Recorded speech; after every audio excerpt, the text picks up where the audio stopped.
Bismillahirrahmanirrahim. Assalamualaikum warahmatullahi wabarakatuh.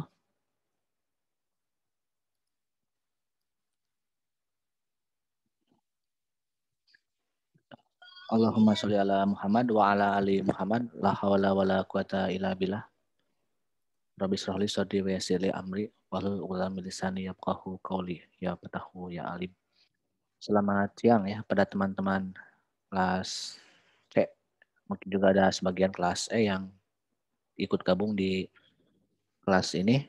Kita sudah masuk ke pertemuan yang ke-9 ya, materi tentang demokrasi. Dan sebagaimana yang telah kita rencanakan jauh-jauh sebelumnya bahwa untuk pertemuan ini kita diawali dengan diskusi kelompok dan presentasinya sudah di-upload oleh teman-teman Anda di YouTube. Sementara pertanyaannya pun saya lihat telah ada pertanyaannya. Jadi tinggal didiskusikan di forum Zoom ini. Tanpa banyak kata lagi, silakan saya langsung serahkan ke kelompok yang presentasi. Saya sementara menyimak dulu. Silakan.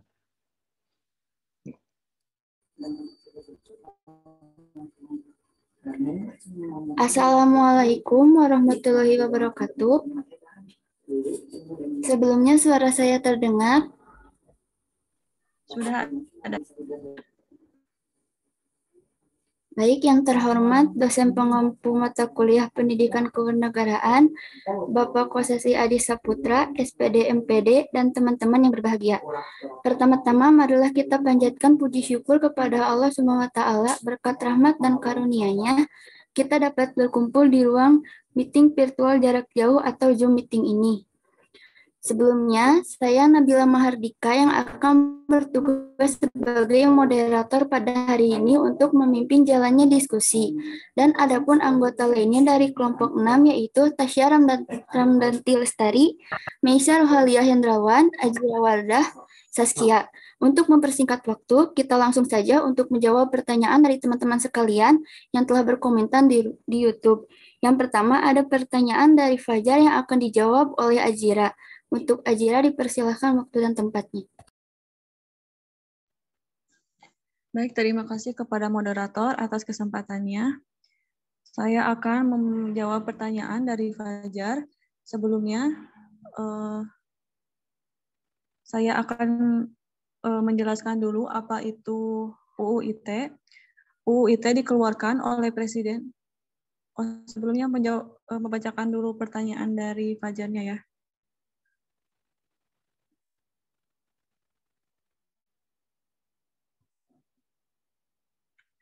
Pertanyaan dari Fajar, dalam pasal 28E Undang-Undang Dasar tahun 1945 ayat 3 dijelaskan bahwa terjaminnya kebebasan rakyat dalam penyampaian pendapat dan aspirasinya. Namun dengan adanya UU ITE, menurut saya telah mengancam hak dalam kebebasan berpendapat, terutama bagi mereka yang memiliki pendapat yang bertentangan dengan pemerintah.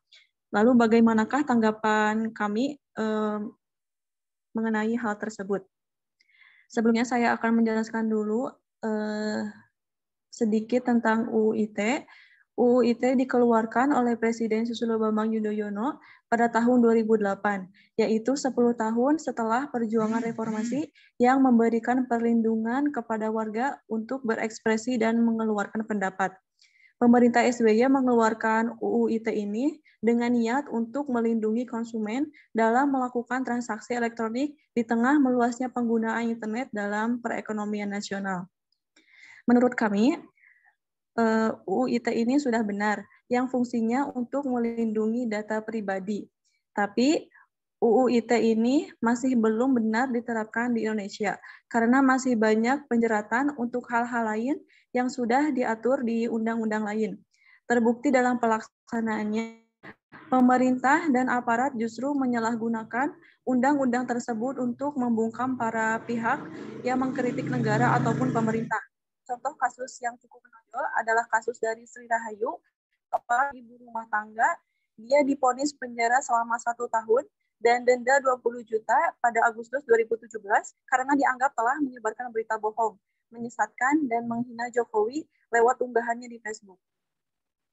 Hal ini tentu saja mencederai kebebasan berekspresi warga yang terus merosot, sehingga hak kita bisa saja malah terancam bukan terlindungi. Kebebasan berpendapat seakan menjadi bumerang ketika tujuan awalnya untuk membuat menjadi lebih baik, justru malah menimbulkan masalah baru yang semakin rumit. Dan juga sebenarnya UU ITE ini bisa mengancam pemerintah jika oknum-oknum tidak bertanggung jawab yang memanfaatkan hak kebebasan tersebut dan menjadikannya tameng untuk menyebarkan informasi hoax yang akan menggiring opini publik. Mungkin sekian jawaban untuk pertanyaan dari Fajar. Apakah sudah cukup? Kepada Fajar. Sudah cukup. Terima kasih. Ya, sama-sama.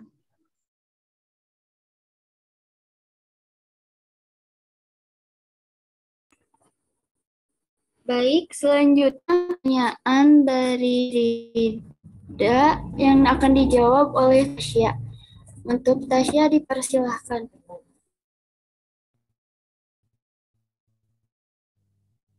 Baik, terima kasih kepada moderator dari Rida. Pertanyaannya seperti ini. Izin bertanya, dalam sistem pemerintahan demokrasi, rakyat memegang kekuasaan tertinggi. Namun dalam kenyataannya, pemerintah menetapkan suatu peraturan tanpa sepengetahuan rakyat. Rakyat hanya tahu ketika peraturan tersebut telah ditetapkan, sehingga menimbulkan berbagai konflik antara rakyat dan pemerintah. Bagaimana hal tersebut tidak terjadi lagi? Terima kasih. Menurut saya, agar tidak terjadi lagi konflik antara rakyat dengan pemerintah, pemerintah harus dapat mentransparansikan setiap peraturan atau kebijakan yang akan dibuatnya kepada rakyat. Lalu pemerintah juga harus membeberkan maksud dan tujuannya mereka membuat peraturan tersebut. Lalu pemerintah harus meminta persetujuan kepada rakyat. Dan sikap kita sebagai rakyat ketika kebijakan tersebut mendapat banyak dukungan atau banyak yang menyetujui. Namun kita termasuk orang yang tidak menyetujui kebijakan itu, sikap kita harus menerima dan menjalankan peraturan yang telah disetujui oleh sebagian besar rakyat Indonesia. Karena sulit rasanya ketika pemerintah akan membuat kebijakan atau sebuah peraturan, lalu disetujui oleh 100% rakyat Indonesia. Pasti akan ada saja pro dan kontranya. Namun jika sebaliknya, peraturan tersebut banyak menuai kontra daripada pro, seharusnya pemerintah jangan bersikukuh menetapkan kebijakan atau peraturan tersebut. Seharusnya pemerintah mengkaji ulang di bagian mana yang banyak menuai kontra dan di bagian mana yang banyak merugikan rakyat, lalu merevisinya dan terus seperti itu sampai banyak rakyat yang pro dengan peraturan yang dibuat pemerintah. Lalu pemerintah baru menetapkan kebijakan atau peraturan tersebut. Mungkin sekian jawaban dari saya. Apakah cukup, Rida? Baik, sudah cukup. Terima kasih. Baik, terima kasih. Saya kembalikan kepada moderator.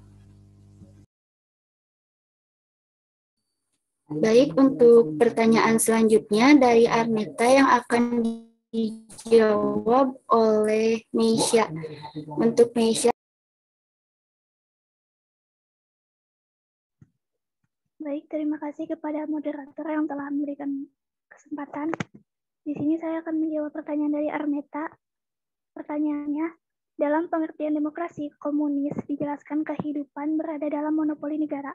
Saya beranggapan bahwa penjelasan mengenai demokrasi komunis tersebut bertolak belakang dengan pengertian demokrasi yang berarti pemerintahan rakyat atau kekuasaan berada di tangan rakyat.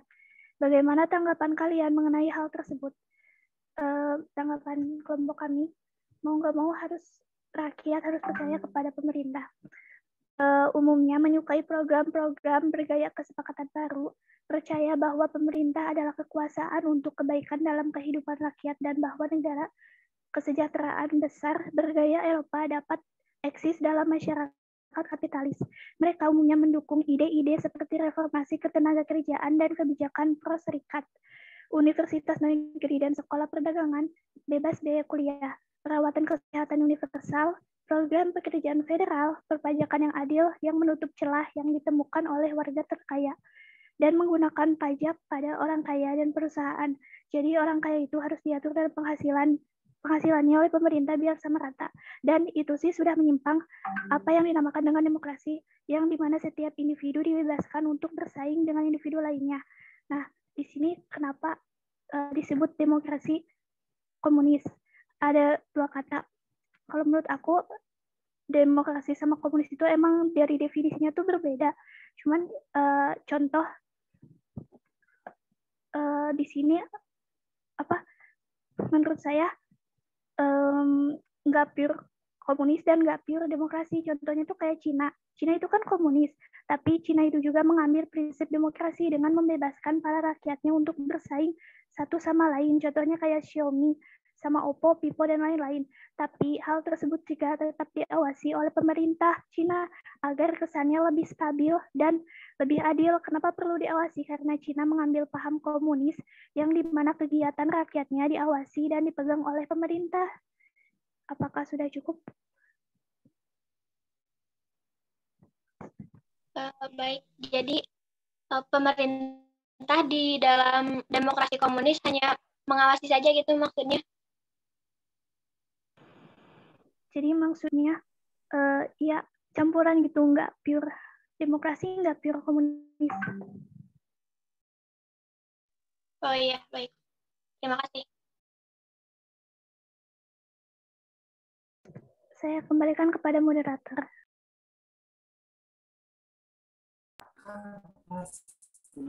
Baik, terima kasih. Pertanyaan selanjutnya dari Nitya yang akan dijawab oleh Saskia. Untuk Saskia, saya Terima kasih kepada moderator atas kesempatan untuk menjawab pertanyaan dari Nitya. Pertanyaan dari Nitya yaitu, apa yang menyebabkan terjadinya begitu banyak penyelewengan terhadap Undang-Undang 1945 pada masa demokrasi terpimpin? Sebelumnya saya akan menjelaskan sedikit tentang apa itu demokrasi terpimpin. Demokrasi terpimpin merupakan sebuah demokrasi yang tidak didasarkan atas paham liberalisme, sosialisme nasional, fasisme, dan komunisme, tetapi suatu paham demokrasi yang didasarkan pada keinginan-keinginan luhur bangsa Indonesia seperti yang tercantum dalam pembukaan Undang-Undang Dasar 1945. Demokrasi terpimpin ini memiliki konsep di mana segala aspek kehidupan bernegara berada dalam kendali presiden. Namun, nyatanya dalam demokrasi terpimpin ini, Soekarno bertindak seperti seorang diktator. Ia hampir menguasai semua sektor kekuasaan negara, baik yang eksekutif, legislatif, maupun yudikatif. Dalam pelaksanaan sistem demokrasi ini, kekuasaan presiden dan cenderung mengarah otoriter. Ruang kontrol sosial yang mendorong terjadinya penyimpangan terhadap Pancasila dan Undang-Undang 1945. Jadi itu adalah penyebab kenapa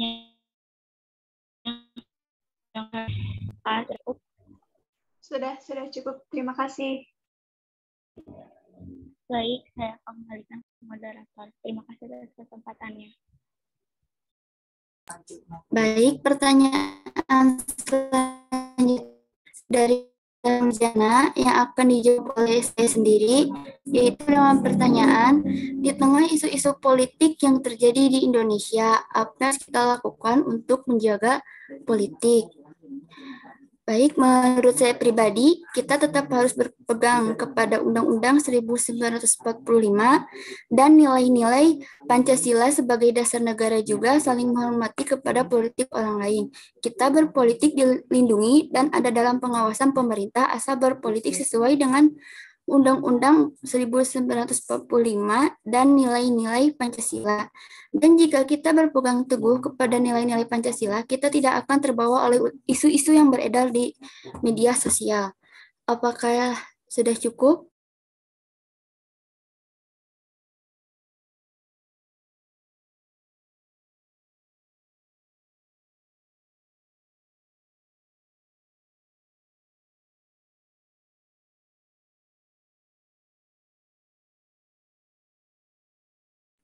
Maaf untuk Indah, apakah jawabannya sudah cukup?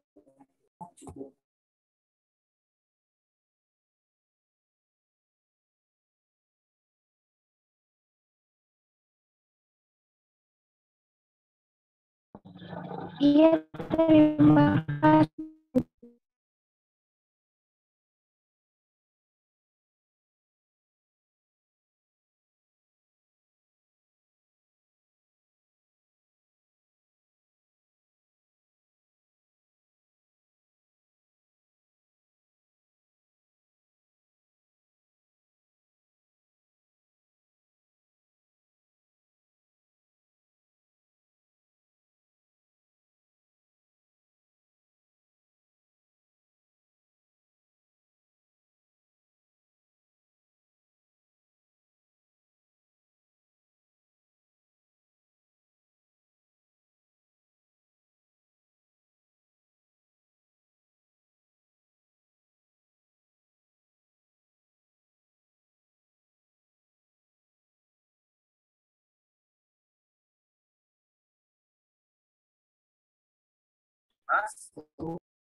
Baik, pertanyaan selanjutnya dari Fawaz Azhar yang akan dijawab oleh saya sendiri, yaitu pertanyaannya, pada faktor pendorong pertumbuhan, nilai-nilai demokrasi di poin 4 dituliskan bahwa DPR MPR secara tidak langsung merupakan ujung tombak yang dilakukan rakyat guna mengaspirasi pendapat mereka.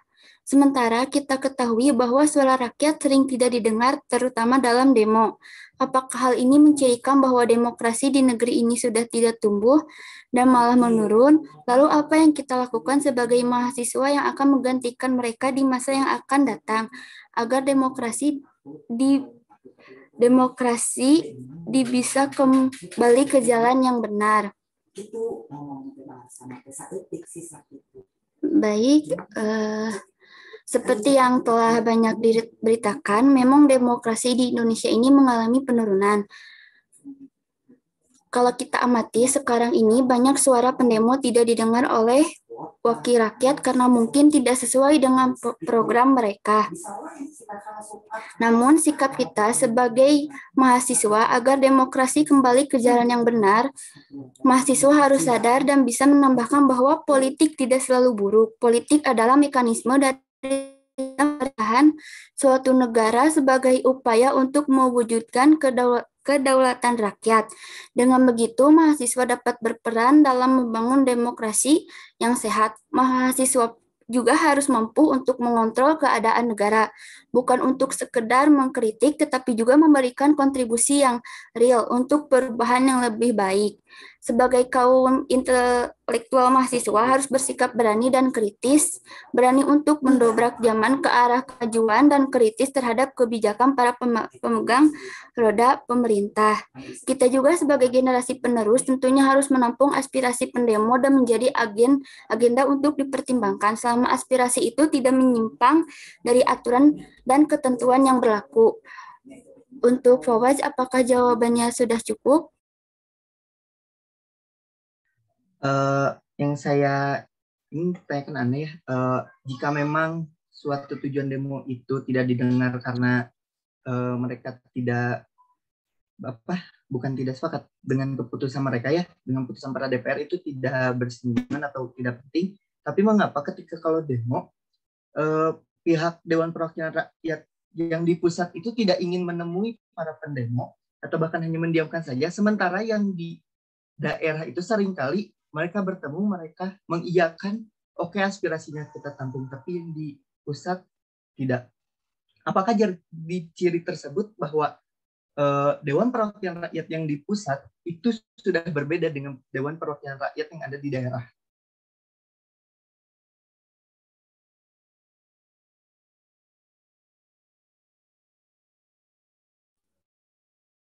Mohon maaf, untuk Fawaz bisa diulang kembali, soalnya sinyal saya terputus.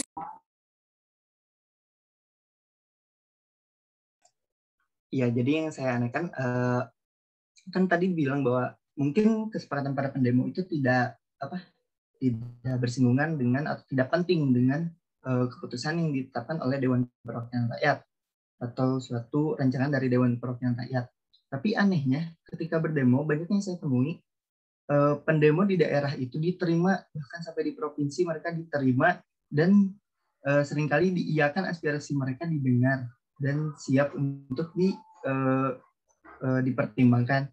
Tapi berbeda halnya dengan Dewan Perwakilan yang ada di pusat. Dewan Perwakilan di pusat itu seringkali tidak ingin bertemu, dan bahkan sampai saya ingat momen yang Muhammad Kang Hikari dari UI itu menyebutkan bahwa Dewan menjadi DPR itu bukan Dewan Perwakilan tapi Dewan Pengkhianat. Hingga mereka kesannya Dewan Perwakilan Rakyat yang di pusat itu berbeda banget karakternya dengan Dewan Perwakilan Rakyat yang di daerah.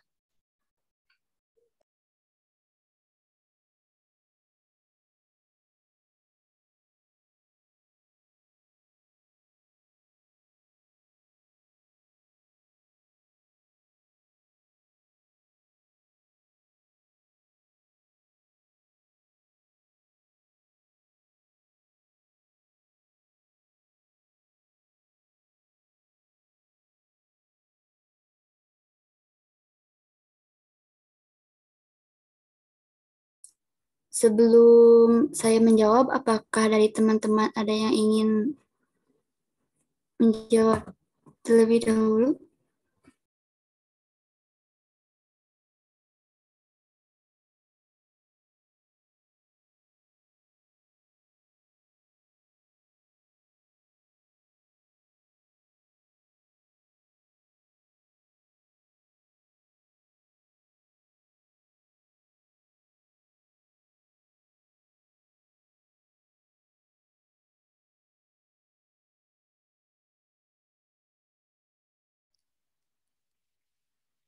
Kalau belum ini, coba ke pertanyaan yang lain dulu. Lanjut dulu. Jadi bagi-bagi tugas anggota kelompoknya.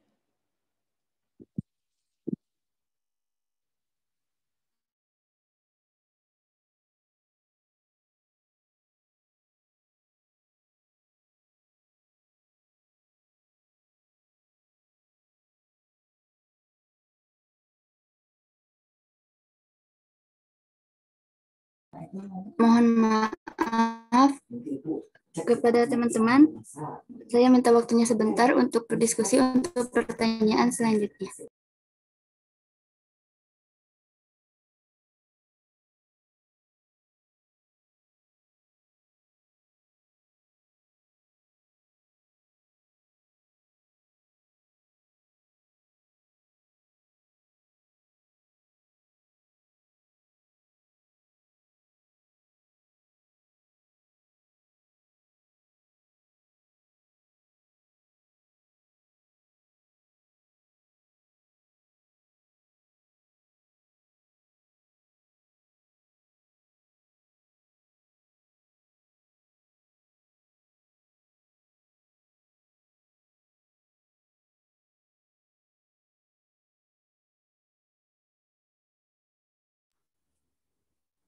Baik, untuk pertanyaan dari Azka akan dijawab oleh Tasya. Untuk Tasya Baik, terima kasih kepada moderator yang telah memberikan saya kesempatan. Di sini saya akan menjawab pertanyaan dari Azka Nada Asila. Pertanyaannya seperti ini, bagaimana pelaksanaan demokrasi Pancasila di Indonesia saat ini? Apakah sudah berjalan sesuai dengan prinsip dan ciri-ciri demokrasi? Secara umum, demokrasi di Indonesia sudah berjalan dengan baik dengan adanya partai politik dan sistem pemilihan umum misalnya. Tapi secara mendalam, demokrasi belum berhasil diterapkan secara penuh.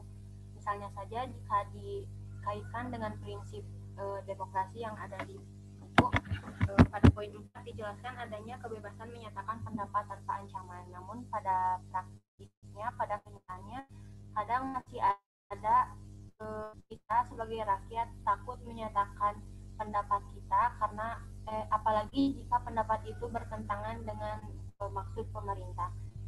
Jadi kita seperti masih memiliki secara tidak langsung seperti terancam gitu. Kemudian jika disambungkan dengan ciri-ciri demokrasi, misalnya ciri-ciri demokrasi itu adanya keterlibatan warga negara atau rakyat dalam pengambilan keputusan politik. Namun kenyataannya kadang pemerintah dalam membuat suatu kebijakan atau peraturan itu tidak melibatkan aspirasi dari rakyat gitu. Jadi seperti itu. Apakah menjawab. Anka? Baik, sudah cukup. Terima kasih.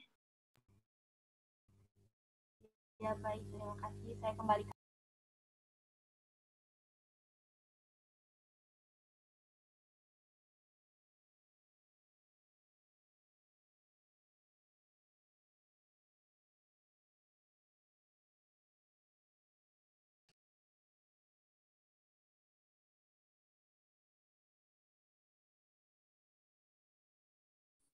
Baik, terima kasih kepada Tasya. Untuk pertanyaan selanjutnya, saya minta waktu sebentar untuk mendiskusikan pertanyaan tersebut dengan teman-teman.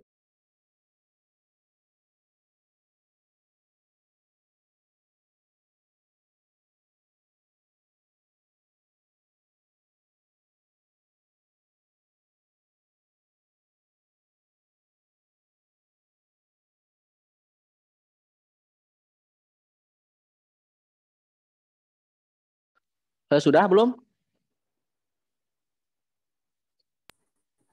Belum, Pak. Sudah Masih selesai? ada pertanyaan. Masih ada yang mau pertanyaan. Ditanggapi?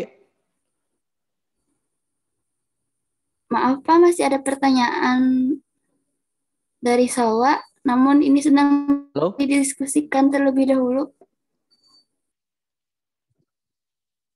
Masih ada yang mau ditanggapi atau sudah selesai?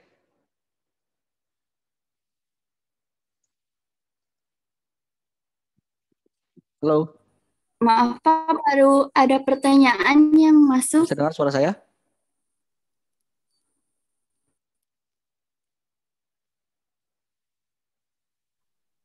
Mohon maaf Pak, masih ada pertanyaan yang belum dijawab dari Salwa dan Fawaz.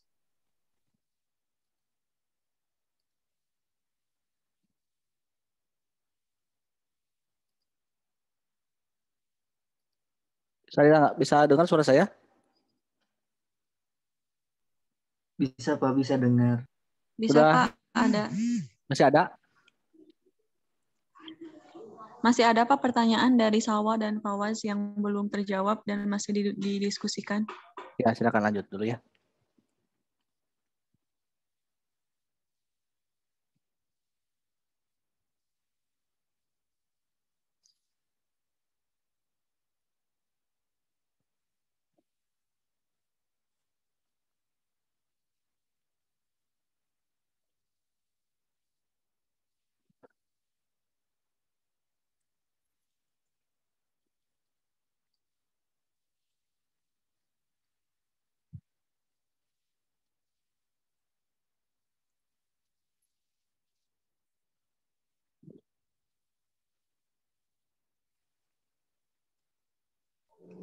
Baik, mungkin langsung saja saya akan menjawab pertanyaan dari Fawaz. Menurut pendapat kami, jadi misalnya kalau posisi demo kemungkinan kondisinya sedang tidak stabil, ricuh, mungkin ada beberapa kelompok yang ingin dimengerti. Nah, jadi pihak pemerintah juga kan kalau keadaannya lagi ricuh seperti itu, pastinya harus hati-hati mengambil langkah supaya tidak memperkeruh keadaan. Salah satu caranya yaitu dengan mengizinkan beberapa orang perwakilan dari pendemo untuk memasuki gedung, anggota dewan untuk menyampaikan aspirasinya supaya tidak terjadi kekerasan dan keributan yang tidak diinginkan. Mungkin seperti itu jawaban dari kami. Bagaimana, Fawaz? Iya sih, cukup. Cuman saya ingin ngajak berpikir aja buat semua. Kalian lihat berita, seakan sekarang banyak ya dari pemerintah terkait kayak keputusan atau apa. Ketika kita berdemo di daerah, kita diterima dan daerah siap untuk membawa aspirasinya. Tapi tidak pernah mendengar aspirasi itu naik ke pusat. Jadi seakan-akan pihak daerah dan pihak pusat tidak mempunyai hubungan gitu. Sangat saja untuk semua untuk membuka matanya dan kita untuk menjadi mahasiswa yang aktif untuk melihat kondisi politik di negeri ini.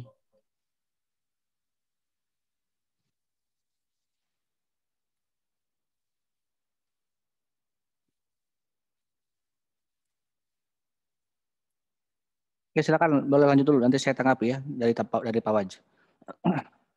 Kalau masih ada, silakan kelompok yang presentasi tanggapi dulu pertanyaan yang lain. Untuk tanggapan dari pertanyaan Fawaz, mungkin pemerintah bukannya tidak menanggapi, tapi lebih ke mungkin ya, menurut kami lebih ke menampung dulu dan harus dirundingkan dulu, kemudian disesuaikan dengan kebijakan yang sudah ada sebelumnya. Mungkin seperti itu.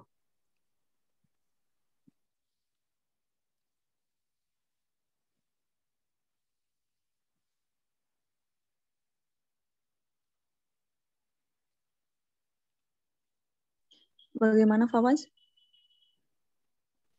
Iya, nggak apa-apa. Sok berpendapat. Kan berdiskusi ini di kelompok, di ruang kelas. Iya, jadi seperti itu menurut tanggapan kami, mungkin bukannya tidak ditanggapi, tapi hanya ditampung dulu, kemudian didiskusikan, disesuaikan dengan kebijakan yang ada dulu, seperti itu. Iya, terima kasih untuk tanggapannya.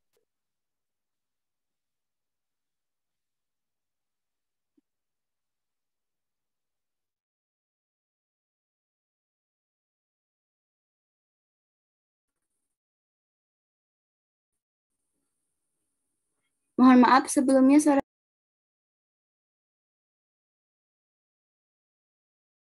Iya, sudah. Baik, selanjutnya pertanyaan dari Salwa yang akan dijawab oleh Tasya. Untuk Tasya, saya persilahkan. Baik, terima kasih kepada moderator yang telah memperkenalkan saya. Di sini saya akan mencoba menjawab pertanyaan dari Salwa Aulia. Pertanyaannya pada menit ke-14 disebutkan bahwa sekarang itu sedang menerapkan demokrasi tanpa nama, dan katanya sesuai dengan nilai-nilai Pancasila, asas keluargaan dan asas gotong royong. Tolong beri buktinya. Apakah memang sekarang seperti itu? Jadi demokrasi tanpa nama itu demokrasi yang berkembang setelah jatuhnya rezim Orde Baru. Namun karena perkembangan politik yang ada sekarang tuh demokrasi gimana ya? Jadi kembali lagi kepada demokrasi Pancasila yang murni.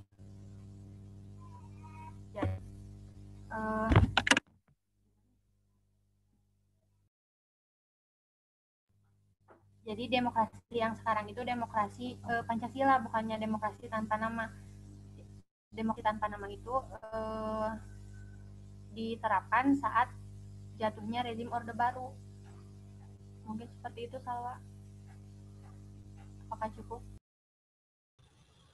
Untuk bukti-buktinya sendiri gitu kan, seperti yang tadi dibilang sama teman-teman, banyak banget yang mempertanyakan bahwa demokrasi yang sekarang ini sebenarnya apa memang benar sudah sesuai dengan Pancasila, asas kekeluargaan, dan asas yang disebutkan itu.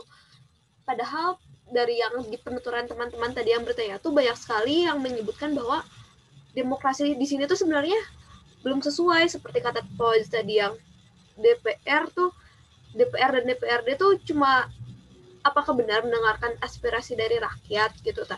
Di DPRD mungkin iya mengiyakan gitu, sedangkan di DPR-nya sendiri cuman kayak angin lalu aja gitu, yang apa yang didapatkannya di apa yang diaspirasikan rakyat melalui DPRD itu.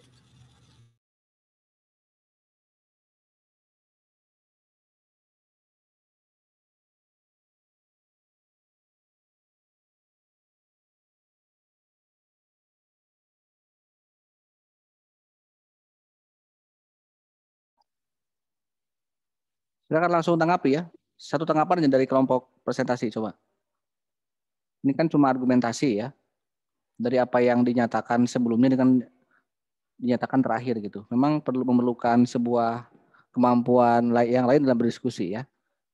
Dengan pemilihan kalimat, pemilihan kata gitu kan. Ya kalau perlu ya konsistensi dalam pernyataan ya. Gitu. Itu perlu juga bekal bagi Anda untuk berdiskusi. Kita bukan mencari kebenaran di sini ya, tapi ya mencari sesuatu yang tidak ada saja. membicarakan hal yang tidak ada. Coba apa tanggapannya? Kenapa demokrasi? Yo, silakan.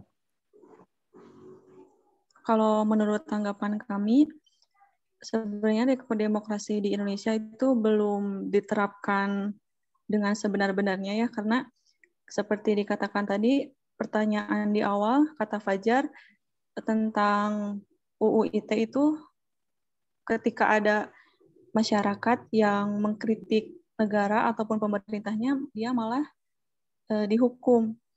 Jadi saya rasa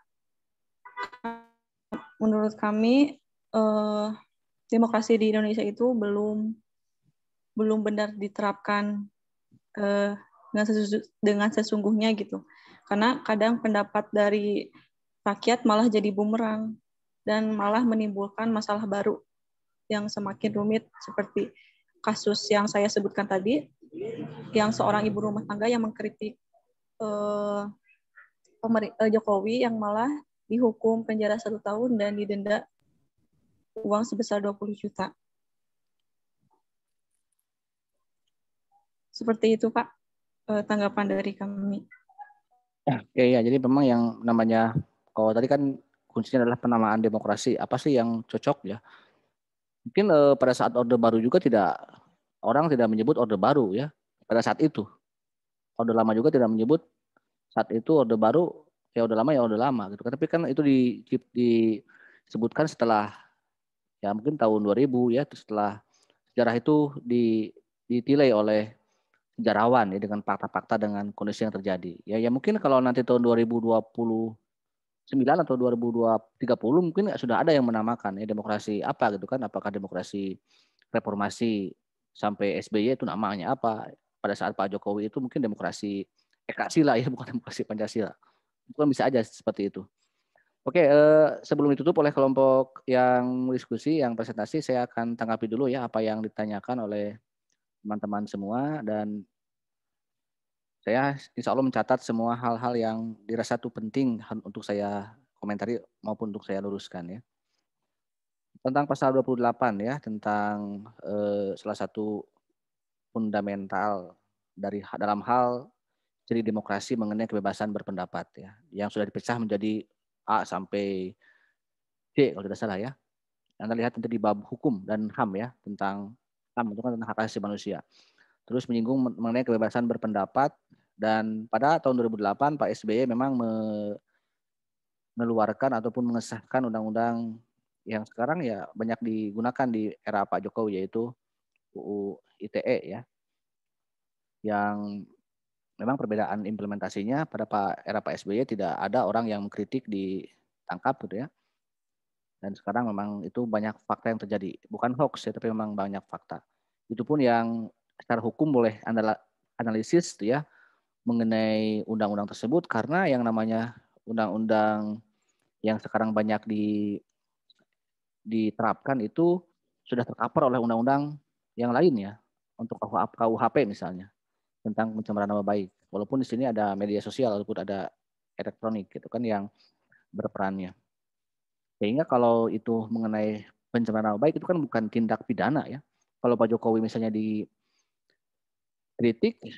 apalagi secara pribadi, itu bukan wewenang hukum pidana, tapi itu wewenang hukum perdata. Yaitu Pak Jokowi sendiri harus melaporkan balik, merasa tersinggung. Ya kalau Pak Jokowi secara pribadi maupun sebagai kepala negara, kepala pemerintahan tidak melaporkan, harusnya tidak ada proses hukum. Itu salah satu perbedaan nanti di mekanisme hukum ya. Tapi apapun itu, dalam konteks demokrasi yang namanya pemerintah, yang namanya pejabat publik, apalagi yang dipilih langsung oleh rakyat ya. Kemudian mereka secara legal formal telah disahkan oleh yang berwenang sebagai penguasa, sebagai pemerintah, sebagai presiden, sebagai DPR, MPR maupun kepala daerah dan pejabat publik lainnya. Mereka kan pada hakikatnya mandat dari rakyat. Bukan hanya mandat, tapi segala urusan kehidupan pribadi, keluarga maupun fasilitas yang dia nikmati adalah merupakan salah satu kepercayaan rakyat yang harus dia pegang, gitu kan? Karena dibekali semua aspek kehidupan pribadinya dilindungi oleh negara, ya, pengamanan, tunjangan, dan lain-lain. Sehingga ada kritik, ada pendapat yang berbeda dengan penguasa, tak perlu risau ya, karena mereka sudah dijamin kehidupannya, dijamin keamanannya. Kalau memang itu berupa pendapat, berupa kritikan, jawab dengan kritikan lagi, jawab dengan, atau kalau perlu jawab dengan solusi, jawab dengan, kalau misalnya kata rakyat ada yang tidak beres, ya bereskan. Itu kalau misalnya jalan demokrasi. Nah, kita bisa menilai dari hal itu. Ya. Oke, itu tentang kurang lebih ya mengenai UU ITE yang ini terus berlanjut ya. Mungkin dalam diskusi-diskusi tiap hari di media YouTube maupun di media-media yang lain tuh banyak sekali dibahas mengenai ini. Kalau Anda masih kurang puas, nantilah di bab berikutnya boleh Anda kaji lagi mengenai implementasi Undang-Undang Transaksi Elektronik. Kemudian dalam pertanyaan dan pernyataan nomor 2 yang saya catat tentang rakyat memegang kekuasaan ya. Bagaimana agar tidak terjadi konflik ya. Nah, dan kadang-kadang kekuasaan itu ya kalau sudah berkuasa tadi yang banyak juga disinggung ya, seolah-olah buta tuli gitu kan. DPR harusnya yang tadi yang ditanyakan oleh Pak Waziz juga ya mengenai bagaimana kok DPR seperti itu ya. Kalau saya menjadi anggota DPR yang dipilih langsung oleh rakyat, kalau saya menjadi presiden pun misalnya ataupun pejabat publik lainnya, saya juga tidak akan mendengarkan suara rakyat kalau sudah saya berkuasa. Karena kan saya sudah dipilih oleh rakyat, gitu kan? Jadi kan mandat kita dari rakyat. Itulah pentingnya kita rasional dalam memilih, gitu kan? Karena yakin kalau saya misalnya jadi, berarti saya harus punya kewajiban dalam menjalankan janji-janji kampanye saya. Ya kalau perlu saya akan menjanji misalnya, kalau saya terpilih saya tidak akan mendengarkan suara rakyat. Saya akan berkuasa seenaknya saya saja, gitu kan? Biar memang saya fokus bekerja, itu kan? Ya baiknya, makanya kalau pemimpinnya baik, yang terpilihnya itu bisa ada semacam aspirasinya itu nyambung gitu ya, antara kampanye dan kebijakannya, ya mungkin itu tidak perlu lagi ada repot-repot dalam hal itu, karena sudah yakin bahwa apa yang diperjuangkan sesuai dengan janjinya. Itu. Tapi memang dalam demokrasi tentunya bukan hanya hubungan antara pemilih dan konstituen dengan yang terpilih, apakah itu DPR, kepala daerah maupun presiden, tapi juga ada kontrol sosial yang lainnya, ormas, media, ya, termasuk juga mahasiswa yang tadi juga bagaimana peran kita dalam demokrasi, ya, dalam pemerintahan. Tentunya ada kontrol-kontrol yang makanya ada lembaga infrastruktur, ada lembaga suprastruktur. Harusnya media massa ya yang mainstream, ormas-ormas itu bukan menjadi boneka jadi juru bicara pemerintah, tapi mewakili kontrol sosial dari masyarakat. Jika kontrol dari eksekutif, dari legislatif ke eksekutif tidak berjalan, ya, ketika DPR yang kita amanahi sebagai lembaga yang mengontrol checks and balance dengan eksekutif, dengan presiden, dengan kepala daerah kalau DPRD, maka tidak salah juga ya gerakan-gerakan sosial bahkan sampai people power pun itu boleh dilakukan ya. Dan itu pernah terjadi. Jadi jangan alergi terhadap konflik ya. Demokrasi itu lahir bukan karena hasil TikTok, tapi dengan hasil tumpahan darah ya. Contohnya yang paling utama yang nyata adalah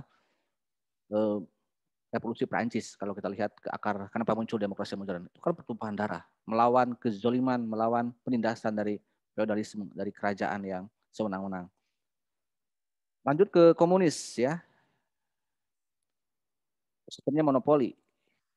Ya. Mau tidak mau rakyat harus taat pada pemerintah. Lalu ada yang dikenal dengan partai komunis, dengan demokrasi komunis.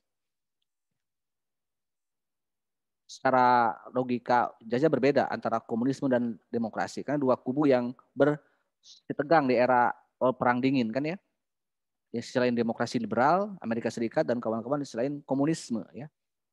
Tapi mengklaim juga mereka adalah demokrasi komunisme. Memang dalam konteks pada akhirnya ya dalam perkembangan berikutnya komunisme juga partai politik. Artinya kalau partai politik adalah kendaraan politik di mana untuk mendulang suara rakyat. Di kita juga adalah partai komunis, ikut pemilu, mendulang suara rakyat. Tapi memang dalam demokrasi komunis ya, rakyat itu hanya sebagai batu loncatan untuk berkuasa. Apakah di negara-negara komunis murni itu tidak ada partai politik? Ada. Di Cina ada Partai Komunis Cina. Dulu di Uni Soviet, Partai Komunis Soviet ya. Di Kuba, di Korea Utara ada partai politik, sekalipun tidak ada oposisi, tapi partainya partai tunggal. Satu partai yang berkuasa. Jadi hanya untuk legitimasi saja. Ada pemilu misalnya, dipilih Partai Komunis, tapi kan hanya satu partai. Jadi hanya untuk legitimasi tadi yang saya sebut sebagai batu loncatan saja. Bahkan kita memang mau tidak mau sejarah kita pun mencatat ada indikasi untuk mengarah ke komunisme. Bahkan baru aja kita merdeka, Soekarno pernah berpikiran akan menjadikan PNI sebagai satu-satunya partai politik. Walaupun ditolak oleh Hatta dan oleh kawan-kawan. Tapi akhirnya kita malah memilih demokrasi yang berlawanan dengan komunisme. Sangat ekstrim ya, yaitu liberal di era 50 sampai 59. Dan itulah nasib Pancasila diuji di awal-awal kemerdekaan. Mungkin juga sampai sekarang ya, sampai reformasi ya. Kita belum bisa sepenuhnya mencapai tujuan demokrasi Pancasila. Ya. Oke, jadi tadi juga menyinggung di Cina misalnya. Nah, sekarang yang terjadi di era globalisasi dan kebebasan ekonomi politik di dunia, Cina pun sebenarnya tetap secara konsep mereka sebagai negara komunis. Ya. Tapi yang saya juga mungkin sering menyinggung ya, bahayanya politik Cina itu adalah dari sistem ekonomi yang dibangun, ekonomi kapital. Tadi ada persaingan usaha ya dengan kontrol pemerintah. Betul, Cina itu bahayanya ekonominya kapital, liberal, bebas, tapi politiknya komunis. Jadi kolaborasi kedua-duanya. Sehingga ya ada harus wanti-wanti, harus ada hati-hati lah dengan kerjasama dengan Cina ya. Kenapa demikian? Ya di kita saja yang sudah dari dulu pun ya, mau tidak mau ya ada konflik etnis dengan Cina itu kan cukup tegang ya, karena Cina itu bukan hanya persaingan dalam ekonomi makro kalau bicara ekonomi ya. Kalau Amerika oke, kita bahaya, kita harus waspada ya. Tapi kan Amerika bermain di ekonomi makro, di palas, di IMF, terus di kapitalis gitu ya. Tidak menyentuh ke ekonomi real. Tidak ada misalnya ada orang Amerika muka warung kelontongan, muka warung elektronik, ya, tidak ada ya. Ya, dengan etnis Cina itu banyak sekali bersinggungan dengan pribumi ya, lapak-lapak usahanya, termasuk bedol desa dari Cina ke TKA-TKA yang menjadi buruh ya. Kita kerjasama cara makro dengan Cina ya, dengan infrastruktur, pembangunan berbagai macam fasilitas negara. Tapi mereka juga membawa kontrak politiknya, mereka membawa pasukannya, membawa para buruhnya, para pekerja kasarnya, yang secara akta kebutuhan pun di kita masih banyak orang yang membutuhkan pekerjaan sebagai kuli, sebagai pekerja kasar di Indonesia. Itu ya bedanya antara politik komunis. Betul apa yang disebutkan oleh kelompok yang menjawab bahwa memang dalam demokrasi komunis ya sebenarnya bukan demokrasi gitu kan, tapi hanya sebatas batu loncatan ya, agar paling tidak ada peran rakyat walaupun dipaksakan juga gitu kan. Sehingga kalau ada ciri-ciri pemimpin yang harus memaksa suka, lu harus suka sama gue misalnya. Gue ini udah terpilih. Maaf mungkin saya mencontohkan ya, yang kurang saya setuju dengan Ahok dulu di DKI, dia kan tidak marah-marah kepada orang yang tidak suka, yang tidak memilihnya. Padahal kan banyak orang yang suka pada Ahok, yang memilih Ahok dari ulama, dari kalangan Islam. Ada misalnya yang nggak suka, yang nggak mau memilih. Ya terima saja. Dalam demokrasi kan tidak membuat orang, jangan harap semua orang suka. Cukup 50% plus 1 yang suka itu, yang memilih itu. Berarti ada 49% yang tidak suka, yang tidak memilih. Ya harus siap. Sebagai pemenang itu harus sejati. Jadi petarung itu harus sejati ya. Pemenang itu punya leadership yang bagus. Penting leadership dalam demokrasi ini ya. Dia bisa mengendalikan orang-orang yang di sekitarnya, dia juga bisa mengendalikan orang-orang yang berbeda pendapat. Sehingga kalau dia negarawan, saya kira sudah terpilih menjadi pemimpin, dia enjoy aja. Saya udah menang ini. Ada yang berbeda pendapat ya jangan hiraukan gitu kan. Kalau memang bagusnya introspeksi diri kan, ada yang mengkritik introspeksi. Dan itulah pentingnya demokrasi ya. Biar ada komunikasi itu bukan terjadi pada saat pemilu, tapi saat tadi yang ditanyakan oleh Pak Wad juga ya. Sebenarnya dalam secara rasional ya, makanya harus tahu juga ya jalan-jalan menuju aspirasi itu kan. Kadang-kadang juga ada mekanisme yang formal ya. Mereka itu kan kalau DPR dan DPRD memang punya peran masing-masing ya. Untuk isu-isu nasional mungkin itu wewenang DPR pusat. Untuk isu-isu lokal daerah itu wewenang DPRD ya. Jangan sampai misalkan Pak Wais juga salah misalnya isunya adalah tentang kebijakan tentang galian pasir di Tasik ya, yang pasir yang Galunggung itu. Tapi protesnya terhadap DPR pusat ya mungkin tidak, apalagi yang DPR pusatnya dari Dapil Papua misalnya, yang tidak menguasai masalah pasir galian pasir di Tasik, itu juga kan keliru, harus tepat juga sasarannya. Secara formal memang ada aspirasi ya, tiap bulan anggota DPR itu ada reses ke Dapil yang memilihnya. Makanya kalau Pak Wais teman-teman di sini dulu merasa memilih anggota DPR, pemilih Bapak Anu, Ibu Anu terus menang ya, Anda kawal kebijakannya gitu kan. Kalau Anda mau jangan sampai udah ngasih dulu 5.000, 10.000 waktu pilegnya, udah cukup aja selesai di sana. Yaitu makanya banyak yang kecolongan seperti itu. Nah, kalau kita jangka panjang kita bisa selama dia menjabat dapat berkomunikasi lewat reses, lewat dana aspirasi yang ada ya, sehingga bisa sejahtera rakyat.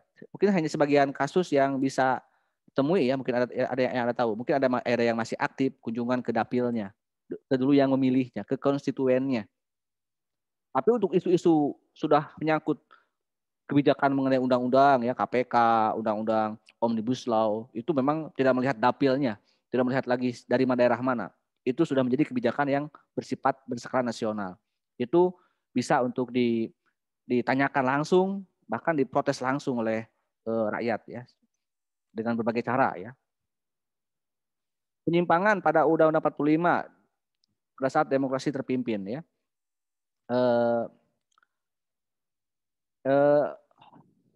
Dengan ajas-ajas yang tersebutkan ya, dengan sistem nilai yang disampaikan oleh pernyataan-pernyataan Bung Karno di era Orde Lama ya, walaupun misalnya menutup secara konsep tidak ada kaitannya antara dengan PKI, tapi kan mau tidak mau sejarah membuktikan PKI di era itu cukup peran besar ya di era Orde Lama, di era demokrasi terpimpin ya. Oke. Nanti juga sudah saya sering singgung masalah di Orde Lama ya. Bahkan di konten saya pun kalau salah saya sudah menyinggung hal ini. Apa yang harus kita lakukan peran mahasiswa tentunya dalam politik ya, agar berpegang teguh pada Pancasila. Tadi pernyataannya bagaimana bijak di medsos ya. Jangan ikuti berita-berita medsos, jangan ikuti berita-berita hoax dan sebagainya. Kalau saya anjurkan Anda ikuti berita-berita hoax ya, agar bisa membedakan mana yang hoax, mana yang bukan. Jadi kalau misalnya pemerintah, Pak Jokowi, Pak negara, masyarakat jangan terprovokasi, jangan mendengar berita-berita hoax. Ya kita mau menghindari bagaimana tiap hari kita mendengar berita gitu kan. Tiap hari kita dekat dengan medsos, dekat dengan gadget gitu kan. Ya mau tidak mau kita akan mendengar berita mana yang hoax, mana yang bukan. Kita kalau orang yang rasional itu bisa membedakan ya. Kalau pertumbuhan ekonomi sekarang sedang menurun, ya mungkin kata kita yang orang yang berpikir waras itu fakta. Tapi mungkin bagi Ngabalin ya, bagi para juru bicara istana disebut itu hoax ya. Kata siapa ekonomi menurun kok? Kata siapa rakyat menderita? Kata siapa ada kriminalisasi? Kata siapa ada KPK dilemahkan? Itu hoax, itu kata juru bicara istana. Makanya ya kalau sebagai masyarakat yang cerdas, yang rasional, kita bisa membedakan ya, tanpa kita mendengar pemerintah pun kita bisa melihat mana yang fakta, mana yang hoax gitu kan ya, di era keterbukaan ini. Bisa aja kan diputarbalikkan fakta-fakta itu. Oke, DPR, MPR, aspirasi rakyat tadi ya, suara rakyat tidak boleh suara rakyat itu bagaimana ya, peran mahasiswa, demokrasi ke jalan yang benar ya, agar demokrasi ke jalan yang benar. Indeks demokrasi di kita itu menurun ya karena banyak aspirasi yang tidak didengar ya. Sebenarnya konsekuensi dari pemimpin yang ingkar janji ya, baik itu presiden, kepala daerah, MPR, DPR, DPRD itu adalah kalau media mencalonkan lagi tahun berikutnya, periode berikutnya jangan pilih lagi. Memang sekarang tuh sulit untuk menjatuhkan presiden ya. Bisa tapi panjang mekanismenya. Tapi kalau dia punya kesempatan lagi untuk menjadi penguasa, jangan pilih lagi. Kalau memang itu benar-benar Anda rasional gitu kan. Tidak puas. Nah sekarang malah yang terjadi ya kalau saya sebutkan tadi ya, kontrol sosial atau kontrol formalnya dari legislatif ke eksekutif kan tidak ada ya, makanya indeks demokrasi kita menurun karena cara-cara penguasa sekarang itu bedol desa, dalam artian semua kekuatan DPR diborong ke istana ya, supaya semuanya menjadi pendukung istana. Ini sangat berbeda dengan pada saat periode Pak SBY selama 2 periode, apalagi di periode pertama ya. Hanya berbekal 7%, setelah dia menjabat terpilih mungkin kurang dari 40%, partai pendukungnya. Artinya mayoritas anggota DPR, MPR pada saat Pak SBY itu adalah oposisi. Itu persis juga dialami oleh Pak Jokowi di awal-awal ya, kebanyakan oposisi. Tapi kan dibedol desa oleh Pak Jokowi. Pada Pak SBY ya memang kebanyakan oposisinya gitu kan, baik itu PDIP yang sangat konsisten dalam kritik Pak SBY, termasuk semua media ya, media-media mainstream dulu hobinya adalah memberitakan hal-hal buruk dari kinerja Pak SBY. Positifnya walaupun pemberitaannya selalu buruk, tapi ya dijawab oleh kinerja. Paling tidak dari sisi ekonomi saja yang Anda mungkin lebih mudah untuk mengukurnya, yaitu harga dolar ya di masa Pak SBY itu antara 9.000 sampai 10.000 lah. Mungkin di beberapa bagian akhir Pak SBY tidak fokus lagi karena sudah tidak lagi beban untuk berkuasa. Tapi itulah cara Pak SBY dalam menanggapi perbedaan pendapat, ya tidak se ekstrim sekarang gitu kan, tidak ada korban UU ITE gitu kan. Bahkan ya ormas frontal EPI, HTI, tokoh-tokoh yang itu pun tidak begitu dianggap sebagai musuh utama ya, kecuali terorisme. Sekarang kan akhirnya dipukul rata. Kalau ada ulama, tokoh-tokoh yang berpendapat lantang kepada penguasa dianggap disangkut pautkan dengan terorisme. Itu terjadi di hari ini ya. Tokoh-tokoh seperti Habib Rizik, seperti Munarman telah menjalani penahanan dan persidangan ya, sampai menuju vonis ya. Kalau Pak Habib Rizik. Itu saya kira salah satu hal yang terjadi dalam demokrasi itu ya. Terus implementasi demokrasi Pancasila ya. Bagaimana? Nah, mungkin saya juga sudah sering menyinggung ini ya, konsep demokrasi Pancasila sila keempat, tapi tidak berlaku, tidak diterjemahkan langsung secara baik oleh amandemen Undang-Undang 45, sehingga malah kebablasan demokrasinya. Tapi yang terpenting bahwa demokrasi itu adalah bagaimana suara rakyat itu adalah, kalau kita mengingat pada pepatah dari Hume, dari filsuf-filsuf tentang penemu demokrasi ya, di zaman kuno itu, bahwa suara rakyat itu adalah suara Tuhan. Ya. Saya setuju sebenarnya dengan konsep itu. Dengan syarat rakyatnya dekat dengan Tuhannya, gitu kan. Jadi kalau Anda mau memilih, besok ada pilpres, ada pileg, ada pilkada, itu Anda dekati Tuhan. Kalau bagi umat Muslim, istikharah dulu kan. Karena kita ini, ya Allah akan memilih pemimpin yang akan membawakan kita pada sebuah kepentingan bersama untuk negara, untuk bangsa, untuk daerah kita. Sehingga nanti Tuhan menjawab, oh itulah petunjuk dari Tuhan. Itulah yang disebut dengan suara rakyat adalah suara Tuhan. Tapi kalau rakyatnya jauh dari Tuhan, ya, dekat dengan setan, maka yang terjadi bukan suara rakyat adalah suara Tuhan, tapi suara rakyat adalah suara setan. Ya. Sehingga yang lahirnya pun pemimpin jolim, ya, pemimpin yang korup. Ya. Itu saya kira yang dapat saya tanggapi ya untuk sementara di bab demokrasi. Minggu depan jadwalnya sebenarnya masih tema demokrasi ya, namun fokus ke apa yang saya uraikan di channel saya, dan konten materi kan saya dua konten yang saya paparkan. Kalau ada pertanyaan karena kalau tugasnya Anda membuat soal ini ya, soal untuk kisi-kisi UAS. Tapi kalau ada pertanyaan diskusi yang akan didiskusikan dari apa yang saya nyatakan, kan saya membahas membagi dua ya, ada demokrasi umum dan demokrasi di Indonesia. Silakan kalau berminat untuk bertanya ke saya langsung di dua konten itu. Kita masih lanjut bab demokrasi, tapi untuk antisipasi juga ya, persiapkan untuk kelompok selanjutnya juga siap di minggu depan ya. Oke, saya tutup dulu dengan hamdalah ya. Alhamdulillahirabbil alamin. Assalamualaikum warahmatullahi wabarakatuh. Silakan kelompok yang ini untuk closing. Tadi belum ya, untuk kelompok yang presentasi belum closing. Baru saya potong duluan. Baik, terima kasih. Sebelum saya menutup diskusi, apakah ada yang ingin ditambahkan? Jika tidak ada, terima kasih atas partisipasi kawan-kawan. Sebelumnya mohon maaf jika ada kesalahan. Wassalamualaikum warahmatullahi wabarakatuh. Oke, saya juga pamit ya, kita tutup Zoom-nya.